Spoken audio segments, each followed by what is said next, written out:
Emily and her family moved into their new home, they thought it was a dream come true. It was an old house, but charming, with creaky floors and thick walls that kept it cool in the summer.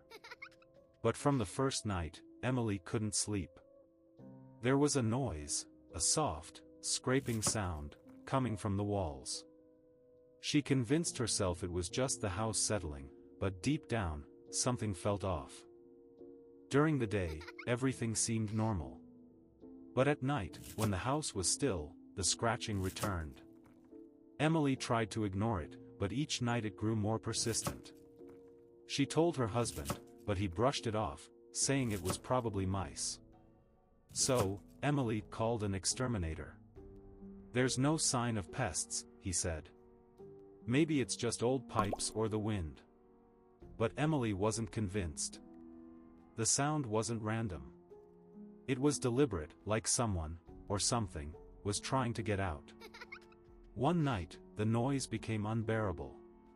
It wasn't just scratching anymore, it was like something was clawing at the walls. Desperate, Emily pressed her ear to the cold surface, listening closely. And that's when she heard it. Breathing. Emily couldn't stay in the house alone any longer. She grabbed a flashlight and headed down to the basement, convinced there was something behind the walls. She followed the sound, her heart racing, until she found a spot where the noise was the loudest. When she reached there, she gasped. There was no body, just this collection of forgotten things. She flipped open the journal with trembling hands, the yellowed pages crumbling slightly. The handwriting was messy, desperate, like someone had written in a hurry. It detailed strange occurrences in the house, scratching noises, cold drafts, and eventually, people going missing. The last entry sent a chill down her spine. What written on it was, "It's watching me now. I can feel it, in the walls. There's no escape." Suddenly, the scratching sound returns, but this time, it's coming from all around her. Above, below, behind every wall.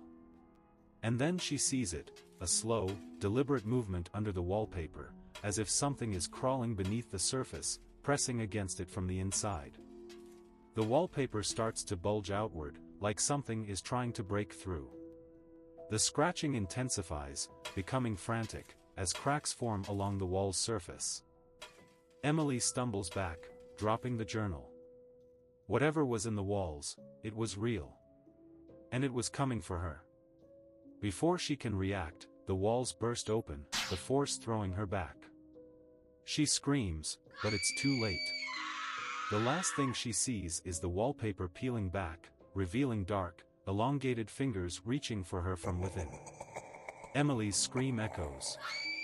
The house falls silent once again. A soft scratching sound continues in the distance just beneath the surface.